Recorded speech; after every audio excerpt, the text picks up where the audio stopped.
What happened to Celebrity Deathmatch? Celebrity Deathmatch was the only place to go to in the late 90s and early 2000s where you could see Rage Against the Machine versus a real machine and Beastie Boys versus the Backstreet Boys. Co-creator Eric Fogel was given a chance when Beavis and Butthead was coming to an end. MTV needed a new edgy show. So after he pitched the idea of Celebrity Deathmatch and MTV understood the vision and what he was talking about, they gave him the opportunity to create a few shorts to see how they did. And the first one he did was Charles Manson versus Marilyn Manson, both two awful people. So MTV would usually host their own version of the Super Bowl called Butt Bowl, which was hosted by Beavis and Butthead. But because that show came to an end, that slot was available. So they gave Celebrity Deathmatch a chance. 3 million people usually tuned in to watch Butt Bowl on MTV, so there was a lot of eyes up for grabs. So Eric decided to do Spice Girls versus Hanson. Apparently this episode made Hanson cry, but I don't know if that's true.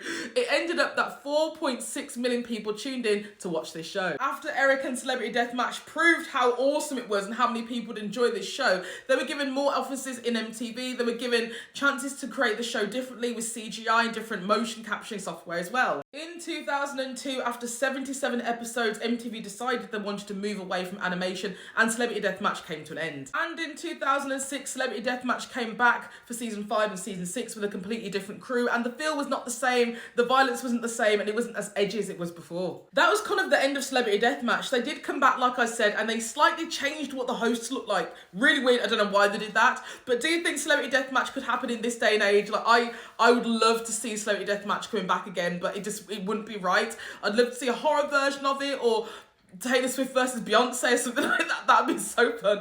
But let me know what you think in the comments and follow for everything spooky.